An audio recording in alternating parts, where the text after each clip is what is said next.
There we go. Hi everyone. What's up? Yeah. Welcome.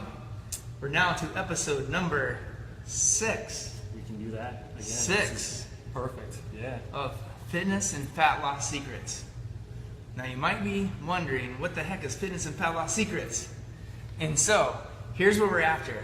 The big question is this: how do we lose weight while still feeling great without cheating by taking dangerous supplements, drugs, or undergoing surgeries that could really hurt us? And how do we sort through all the confusing information out there when it comes to how to eat and exercise for fat loss? So that's the big question, and this Fitness and Fat Loss Secrets Facebook Live will get you the answers. All right, we have some fun things to do today. One of our cameras is like timing out or doing something. It says trying to reconnect. So whatever that's about, we'll stay focused and we'll keep moving forward for you guys here, for our members, and we'll figure that one out later. So we have a little bit new idea, right? What we're gonna do today. So like, if you've been tuning in, what we've been doing is answering your questions and about fitness or fat loss, and a lot about nutrition and diet and that kind of thing. And today we're going to spend some time focusing on the fitness aspect and getting into some technique for exercise, right? Yeah. So that said, should we just run over and get right to it? Yeah. All right, cool. So let's do it. So we're going to take you with us. We're going to go on a little trip. All right, I take this one, you take that one. And we're going to go this way. And if you've not been in our studio, you can get a little tour here. But here we go. So we're going to go back here. We're just going to set up on the fitness floor here so that we can demonstrate to you some exercise. So that should be good. We'll adjust it a little bit if we need to. That should be pretty good. So how's that one doing? Frozen. Yes, it is. Well, all right. Well, we'll continue on this one for now. Yeah, so what we're going to do for you guys today is we're going to demonstrate the plank exercise, right? Everybody does planks, and some of the things that I see like over and over is that people do the planks but they're not doing them right, and if they're doing them basically right, then they're not doing them as effective as they possibly could. So I'm going to demonstrate for you guys how to do plank, and I'm going to give you the tools that you need to make this the most effective exercise that you can. If you're out there right now, I want you to get down on the floor and do this with us. Okay, so William's going to demonstrate, and I'm going to coach him through this. So William, you go to the floor. Let me just make sure that you can see there in the camera. We're pretty close. I'm going to adjust it just a little bit here, just a little bit down. Right there. So that way you can see William's body. And then what we're going to do here is I want to have William stay onto his knees. And we're going to come up in the plank. And we're going to come up into low plank, meaning he's going to stay onto the forearms. So I want you right now, get down on the floor, get your forearms on the floor. You're going to keep your knees on the ground to start. So I'm going to show you how to do this the most effective way first.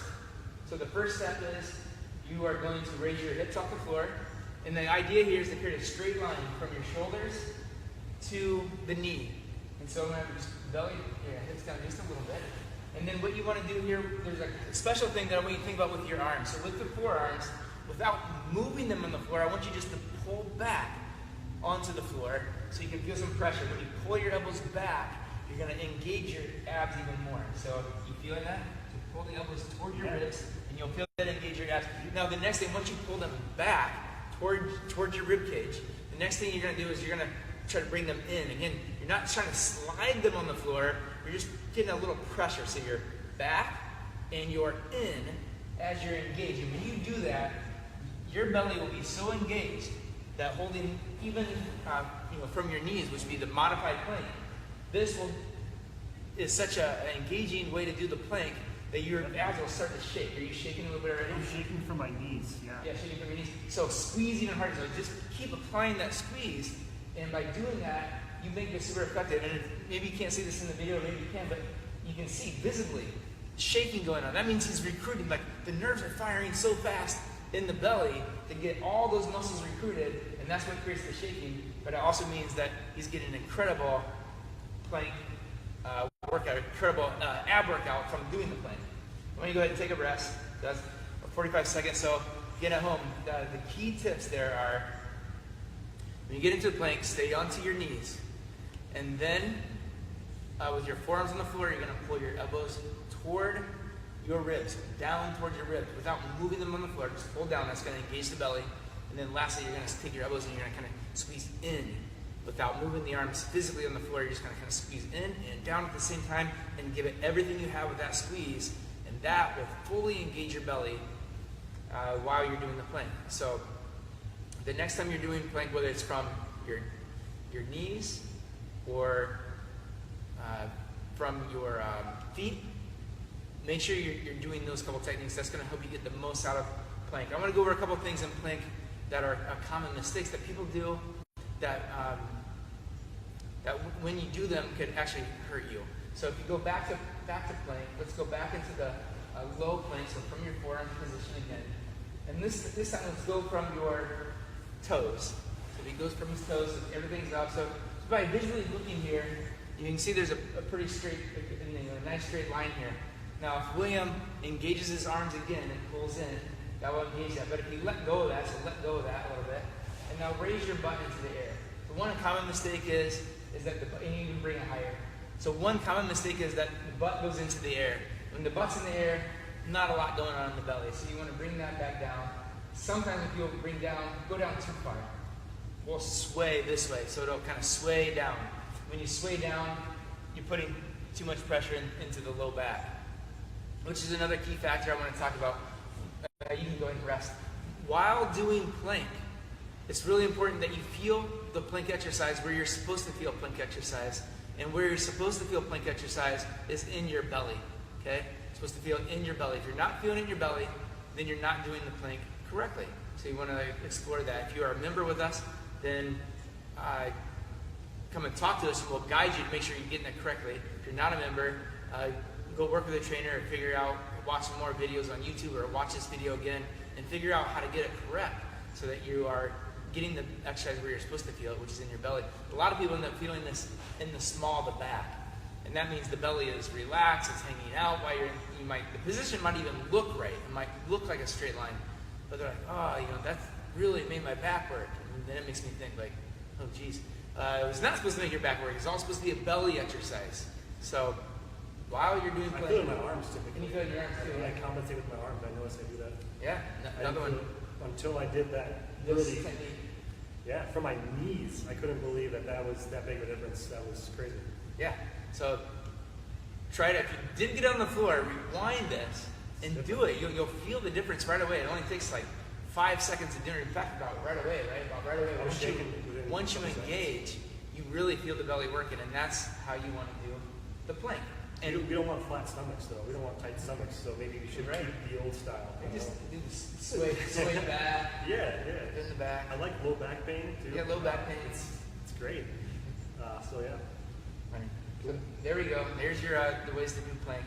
What else about plank? I want to point out something else. Sometimes you do plank. You go to high plank, so plank from your hands. So a lot of times you're doing high plank, and in high plank you can do the same idea here. You can engage your arms back and in at the same time to get that same thing. You see he's like shaking from it already. And so like whether you're in low plank or high plank, you can do the same technique. So and even if you're on a ball or any other way you're doing plank, pull in and down towards your ribs, and you will really engage that stomach, and that's what you want. All right, cool. All right, let's move on. So let's head back. Get back over. We have 5 questions in 5 minutes. Yeah. To get to. All right. So let's roll back. Go back this way. Come with us. We're heading back over to the desk, and we'll get you set up. And then 5 questions that I don't know what they are in 5 minutes. All right. So let's do it. All right. 5 and 5. 5 and 5. Okay, so the first question we have, as I catch my breath from doing planks for 10 Yes, seconds. they definitely get the breath going. That's for sure.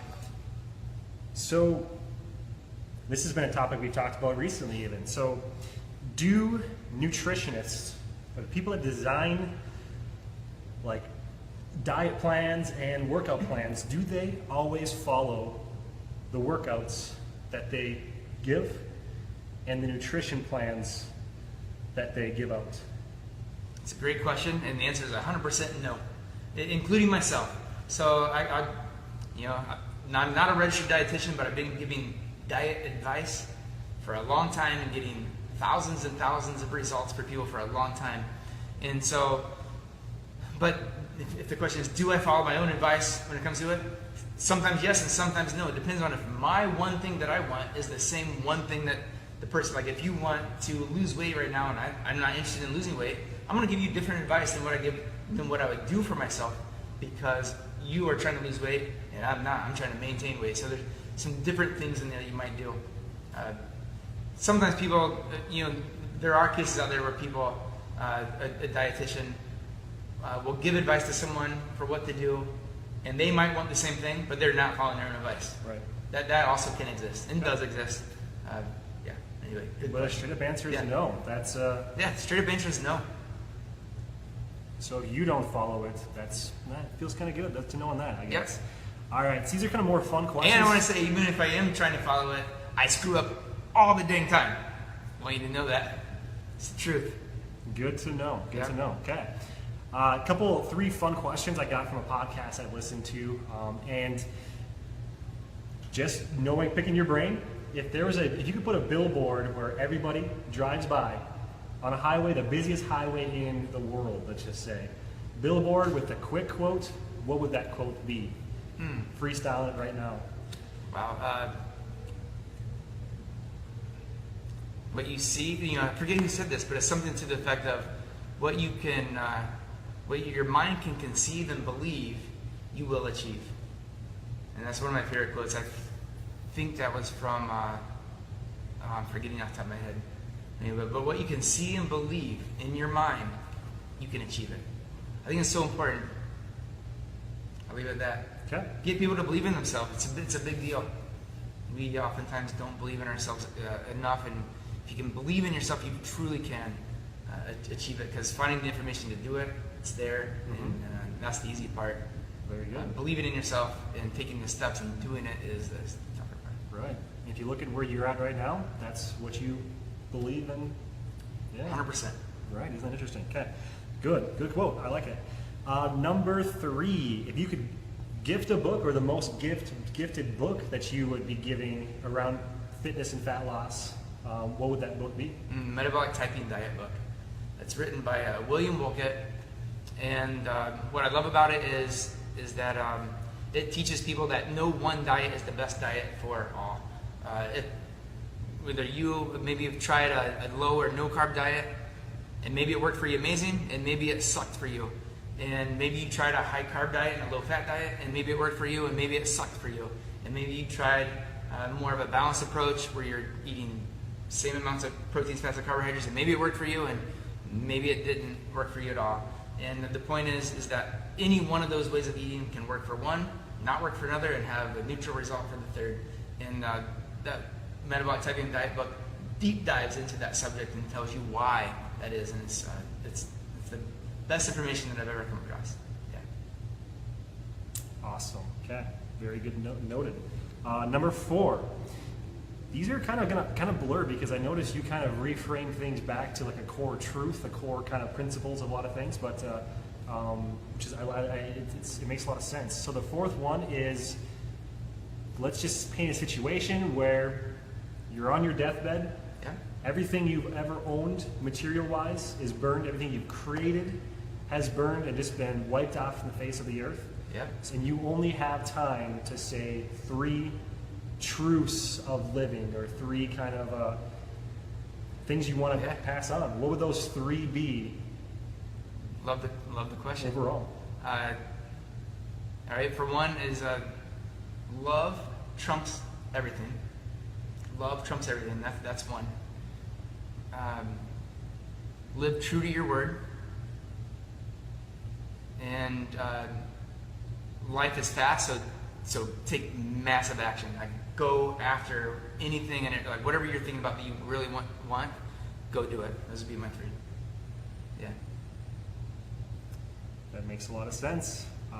Just thinking back to question your billboard. It makes sense that you live that way. All right. So last one, quick one, right on the dot here. How many calories are burnt in a typical workout here? Ooh, here. It'll range between about 350 and up to 1,000. And so that seems like a big range, but the reason why that is depends on a lot of variables. Depends on the size of the person. Like you're taller and weigh a little bit more than I do. So like if you and I are doing the same workout, like if we were both jumping, you're going to burn more calories per jump than I will because you weigh more and you have more to move. And so that's part of it, the intensity. If you give 10% more intensity, you burn 10% more calories. You can quickly add up. Changing the weight that you're using makes a big difference. So if you're using the most resistance you can, if you've been here and you're already conditioned at some level, or you're working out wherever you're working out and you're conditioned at some level, you want to start pushing. If you're trying to burn as most calories as possible, you want to increase the weights and everything you do, add the next level of intensity. Focus your mind on the thing, and that's really impactful for burning more calories. Mm-hmm. So there's why there's a range here. If you're new, we want to keep you safe and make this a habit for you. And the most important thing is consistency. Once you have consistency, the next thing is changing your intensity, and that will increase the calorie burn per workout. Yeah. Awesome. Do calories matter for fat loss? At some level, yes. At some level, yes, they do. It's a combination of calories burned and how you're burning those calories. When you use the strength training in combination with explosive movement, we know from the science that you can burn 9 times more calories than any other way. So part of it is the simple equation of calories out, calories in. But of course, the story is more complex than that, and it gets really into the nutrition, right? Yep, Yeah. yep. All right, so we'll leave it at that. Very good, very good. So we go. 5 questions in almost 5 minutes. That today. was, yeah. That's good though. That's okay. And So we'll move on to our final question, which Yeah. is I'm going to be saying goodbye to nobody because that never worked. So everyone that's watching, is technical problem today. Yeah. So it's only you. The question that we'll kind of go into now is I have 2 different ones, and I'm gonna go into. I've noticed some members have come to me with this kind of in the background. It's happening in their lives, so like stress. It's very, very common in today's world, and I kind of wanted to just leave this open instead of just framing a question for you. I want you to just openly talk about stress in relation to what we do here. Okay.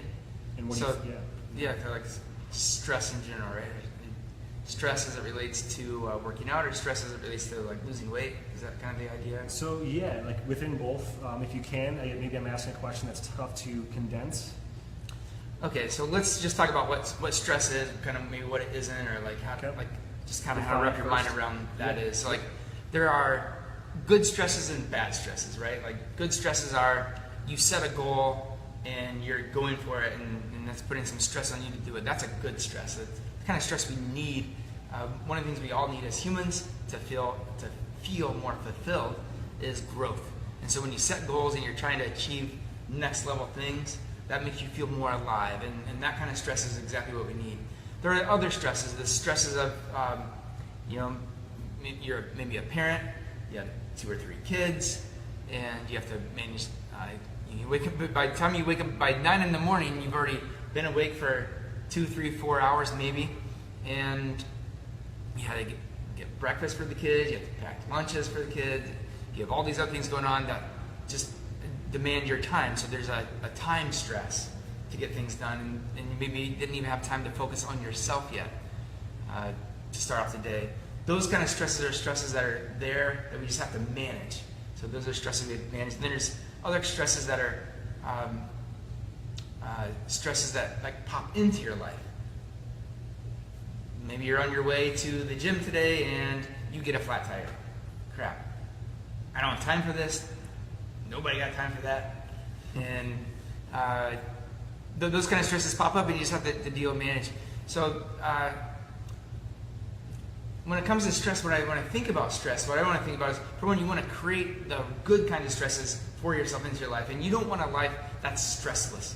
So like, I guess the idea of having a stress-free life is bogus. I don't buy into that concept. And I think stress is there to help develop us and shape us and make us grow. And even the bad stresses are there to serve us.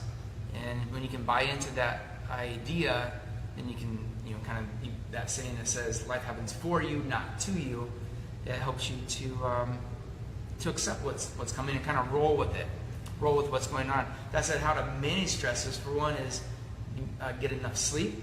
So getting to bed on time, which means by 10:30, 11 o'clock at night, you're in bed so that you can wake up by 6:30, so you get your 8 hours of sleep.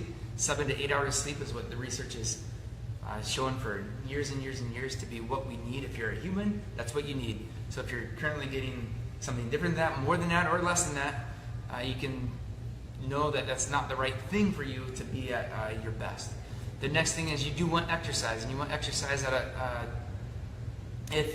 and exercise should be the thing that during it you should feel really not stressed. And I think a lot of people that are first taking on exercise take on too much too soon.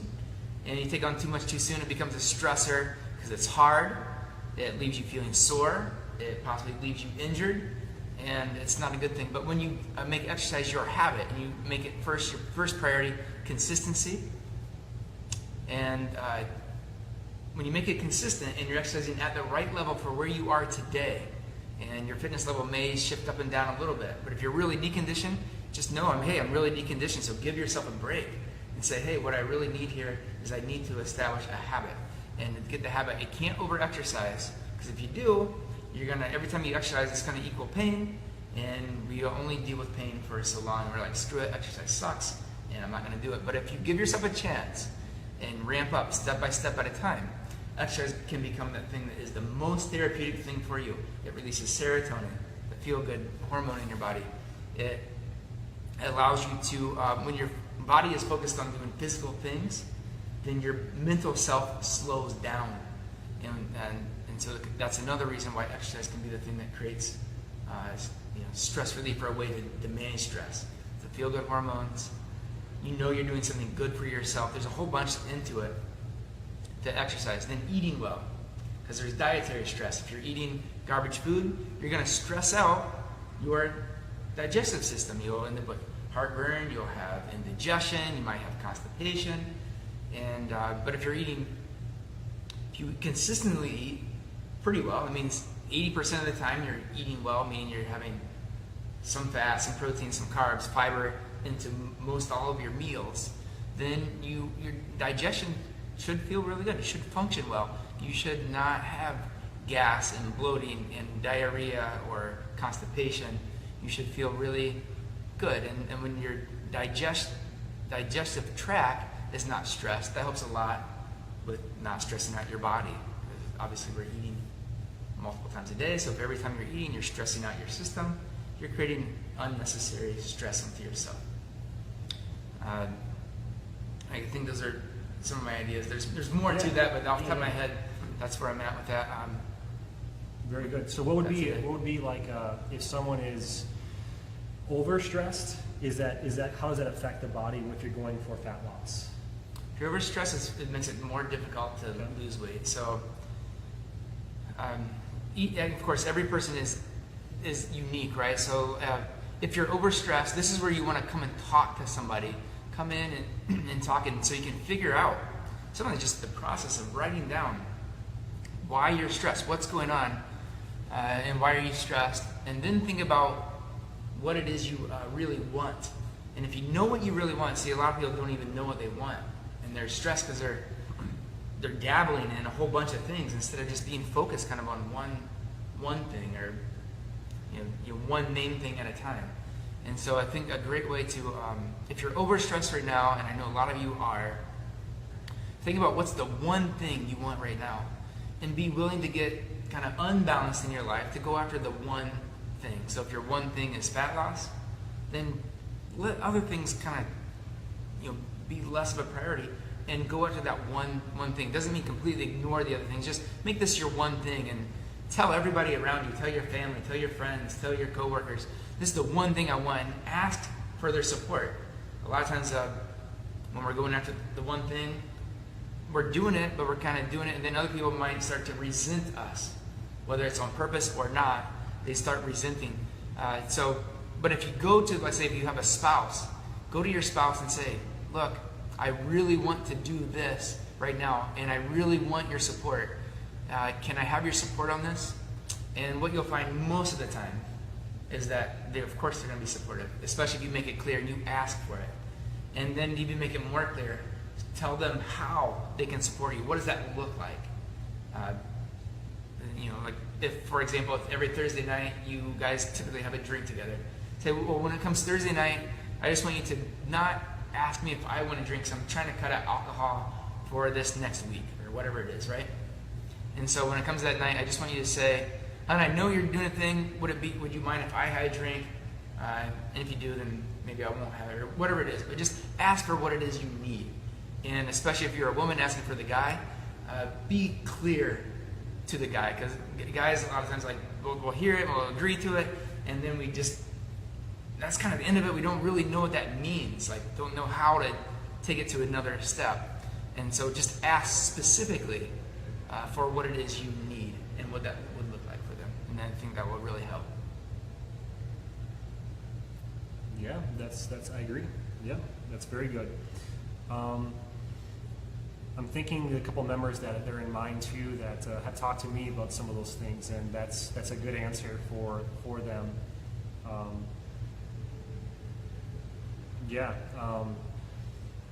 So there's a lot of benefits to managing stress and if what happens to the body if you're trying to lose, I guess, on the science side of it, Yeah. what actually happens to the body?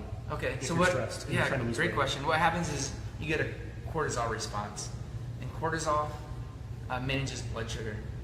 And so if your body's under chronic stress, what happens is cortisol initially goes up, and it stays up. But over time, when you're chronically stressed, it starts going back down, and then at that point the body can't keep up with what's going on in terms of stresses coming in your way. So if you think about if your body has a giant funnel, if you imagine a big funnel sitting on top of my head, and all the stresses are coming into my body, whether it's dietary, physical stress, I'm in pain, I'm over-exercising, under-exercising, I'm not sleeping enough, I'm sleeping too much. Like, all these stresses stack up. And when they stack up, at some point, your body can't keep up with those stresses. Cortisol production starts going down. When it goes down, blood sugar, ability to manage blood sugar is not there. Also, your ability to cope with stresses that used to come your way that might have felt easy to deal with in the past are not easy. For example, someone might say, if you've been under chronic stress for a while, you might find yourself snapping at somebody, and you might then say to yourself, like, oh my gosh, I can't believe I did that. It's like, that's not how I want to handle this situation, but I feel like I just can't help it. I'm like at my wit's end. That's usually a sign, a clear sign. Like, I literally, actually, it's not usually. That is a clear sign. It's a screaming sign. Your body is telling you, please, you got to do something about. Let me just sit that out. You got to do something about these stresses, and there's many ways to deal with that. If that's you, come in and talk to us, because we have some supplements that, for one, that can help. Two, just getting a plan into place to help you deal with what's going on. That helps a lot. Just knowing that you have that plan in place. That by itself, just getting a clear plan in place, sometimes can just just kind of takes a load off, takes a burden off, makes you feel a little lighter right away. So, but that said, so bottom line is, stress affects weight loss because it affects cortisol, and cortisol affects blood sugar, and blood sugar is a direct effect on how much fat you're going to store. Yeah. That is good information to know all the way around. Yeah. Cool. Okay. Great All right. answer. Great answer. That's it. I think That's, we're wrapping it up too. Wrapping it up. Yeah, we're just out of time. Thank you so much for tuning in. What I'd like you to do right now is to please like and share this video. If you got anything from it at all, please like and share it. That helps us to spread the word and to get it around to others that it can benefit too. And until next time, I want to say thank you so much. And we'll see you next week. Bye.